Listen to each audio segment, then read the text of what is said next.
How were you pulled into the world of law? I was carefree. I wanted to get into traveling, see the world. But then I saw an advertisement. It said wanted interns for tax lawyer. One day prior to joining, they just called me and they told me that no, we can't take you because you're a woman. One party said that I'm not interested in money. I am doing this because I don't trust you. And then You have done a lot of solo travel. How does it shape the person that Shilpa is today?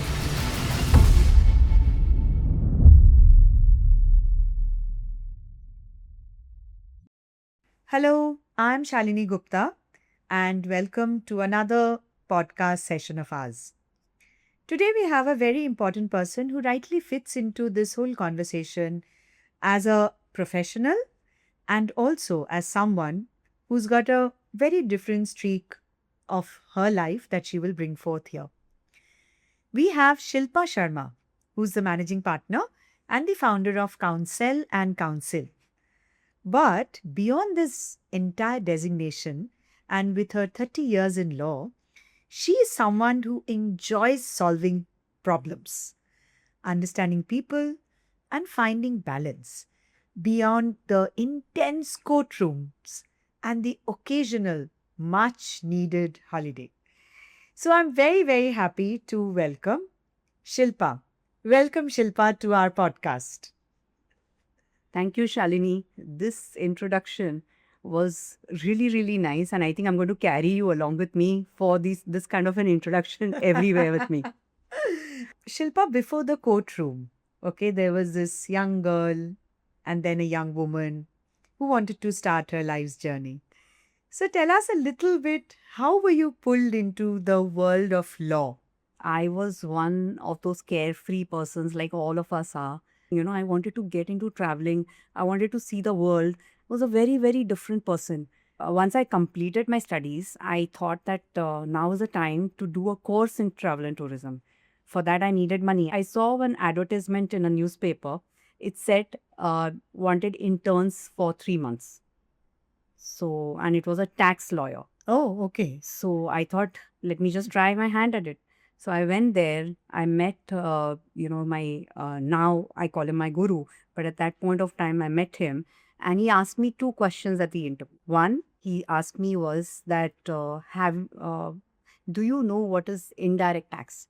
And I said, no, I think it's something to do with maths. Then he asked me, do you read Economic Times? I said, no, I read Shakespeare. And he said, okay, I want a person like you. Would you like to join me? And I just said yes. And I started going to him. I loved the subject. I loved the way he taught things. Oh, that is so interesting. Let's come to the last few years where you have started your own boutique firm, Counsel and Counsel. So, what was the emotional leap, behind this entire decision of starting something of your own? Well, this was not easy. So, emotional leap, as in, it was a mix of emotions, a whole cocktail of emotions. It was scary. It was doubt, but there was grit and confidence. But then, I've been in business for last 30 years, and I've started in divisions, new divisions for law firms. Then why not for myself? Okay. And so I thought that, now's the time, now or never. And being a GC, general counsel heading legal department, I knew exactly what business wanted. I had, as a GC, I had budgets. Mhm. So I wanted to start something. So when the legal heads come to me, I want to work in their budgets, and I want to do good work for them. I want to give them business solutions and not work like a typical law firm. Yeah. And that is where Counsel and Counsel, the thought came into my mind. So the way we work is we don't have fancy offices. Mm-hmm. I work out of remotely most of the times. So I have my team. My team works. They sit in UK, they sit in Germany, they sit in India, all over the place, and everybody works remotely. So Yeah. now, when you're asking me the emotion, it is still very much like a cocktail. Yeah. But like what James Bond says, shaken, not stirred. So, for a lawyer, there are high profile investigations, also confidential work, lot of research, disputes, cross examination. Shilpa, it is so important that, when you're carrying other people's conflict on your head, in your mind, how do you stay centered? It's a very interesting question. Now, initially, when you start your practice, you take all the load, Yeah. as if it's your own. And you get so stressed. Every hearing, you're actually sweating Mm. because you want the best for your clients. But over a period of time and maturity and experience, these things come down. Now, what I do is I just role play. Till the time I am in the court, I am in that person's shoes, and I fight tooth and nail. Once that is over, my role play is over. I come back home, I'm with my family, with my friends, and I'm stress free. So, in mediation and in the various dispute resolution, Shilpa, you do witness a lot of raw human emotions, right? So, was there a moment or a story or any incident that reminded you that behind every legal battle, there is a very deep human struggle? Uh, can you recollect or, reminisce any such? There are plenty of them. I'm Plenty sure. of them.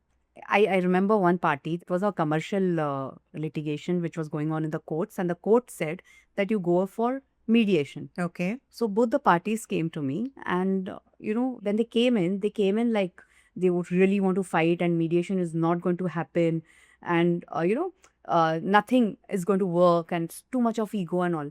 And one point of time, I think it was the third or fourth session which was going on, and suddenly one party said that I'm not interested in money. I am doing this because I don't trust you. Okay. So you understand what I'm trying to Yeah, say. absolutely. So that is where, I realized that, okay, so this is the nerve of it. Mhm. There's mistrust. So I took the other party, for a separate mediation. Mm. So I took that party there. I said, see, this, he said that there was mistrust. So what is it that you've done? Mm. And then the story started unfolding. And then slowly both the parties started talking. And then they themselves came to a settlement. The legal world can be very difficult for women, and I think we understand it from the difficult scenarios at the courtrooms, and more importantly, also navigating authority, expectations, seniors, stereotypes. So, what internal barrier did you have to break? So it's a very interesting question that you asked me, and nobody's ever asked me this question before. There was this particular law firm with whom I had negotiated, and I was supposed to join. And one day prior to joining, they just called me and they told me that no, we can't take you because you're a woman. Oh my God. Because you may not be able to travel, and tomorrow, if you get pregnant, then what? Our work will suffer.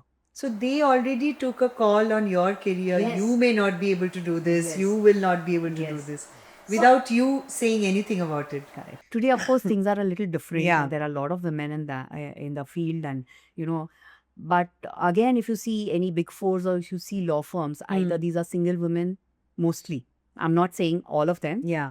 Mostly, either they are single women or they are divorced women. Mm-hmm. So this is how women lawyers are perceived. Okay. But I think it's a very wrong perception. Mm-hmm. Because today, women are capable of doing everything. Correct? We are Yes. multitaskers. Absolutely.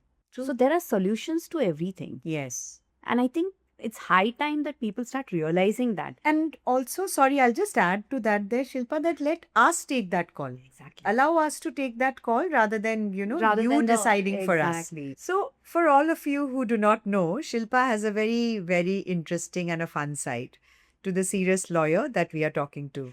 And that is about Bollywood and entertainment. And she is a big, big diehard fan of someone that a lot of us are a big fan of. You want to share this? Yeah, so I'm a very big fan of Salman Khan. I watch all his movies first day, first show in Gatey Galaxy. Okay. Do you also whistle? Yes, I do. I don't know how to whistle, so I carry the plastic whistles that you Okay. have. So I am a big fan of Salman Khan. And that will, I mean, even today you will do that. Yeah, why not? Absolutely. Why So not? tell me, did you form a club of Salman Khan fans? Not really, but I do Okay. have a group of friends who are Okay. Salman fans, Okay. and we do watch movies together, and we do gossip a Okay. lot, and it's fun. Yeah, that is absolutely wonderful and a very delightful side of you. Yes. So, apart from the world of entertainment, I also know you love traveling and you Yes. have done a lot of solo travel. So, I want you to share some stories from there. How does it shape the person that Shilpa is today? What experiences have you gathered? Oh, solo travels is so interesting, very interesting. See, with all this chaos that you have every day, the court cases and so much of stress, so much of, arguments, Yeah. you need a me time. Hmm. You meet different kinds of people when you do a solo travel. You make new friends. Most of the times, I don't do that. Yeah. Most of the times, if it is a solo travel, then it is a solo travel. It's for me. And just stop anywhere, do whatever you want to. If you want to sleep and on a lawn, on a mountain top, just go and do that. I love Europe, Hmm. so I do a lot of Europe tours. But I do travel in India also, Okay. and these could be like small places like Bihar or Orissa or any kind of a place. So it's your passion. It's Yeah. what you want to do, and you can manage time the way you want to when you want to travel alone. Absolutely. I started a YouTube channel. It was called Chirpy Tales. Okay. So these were all funny stories from my travel. Okay. And I wanted to do that instead of writing. I thought that a YouTube channel will Yeah, remain. video is always interesting. And maybe my grandchildren can see this, that what a happening grandmother they had. So now we get into the rapid fire, Shilpa. Oh my God. Okay? Don't ask me weird questions. No, so don't worry. Mhm. But I just want you to answer it in a little different way. Okay. Okay? And knowing you, I'm sure you'll do complete justice. So here we go. If your courtroom personality had a tagline, what would it be? If you want to shoot, shoot. Don't talk. Okay. One thing you say in your head during a hearing, but never out loud. This could be an email. If your mediation sessions had background music, what song would you pick? I'm going to choose Salman songs, okay? And 3 of them. Okay. So when the parties come in, Mm-hmm. they come in with dabang, dabang, dabang. Okay. And then in my mind, as a mediator, I will say, swag se karenge Okay. apna swagat. Okay. And when they settle and they go out, it could be tere mast mast done. If you weren't a lawyer, what completely unexpected career would you be in today? Really want to know that? Okay, I could be a romantic novelist, fiction Oh. one. Of course, with the English literature background, no? Nice. So that was a very interesting rapid fire, Shilpa. Thank you so much with your mast nain. So thank you for your insightful conversation and harping upon the various things that a lawyer goes through. And I think continue to excite yourself with your travels. Continue to throw some nuggets and insights and experiences not only for us, but also for the young lawyers who are coming up. Thank you for being with us. Thanks, Shalini. This was really nice. And now at least, people will know that lawyers are not boring. I think that was the whole idea. Yes. So, I hope we've been able to bring out the human side of a lawyer too. Thank you.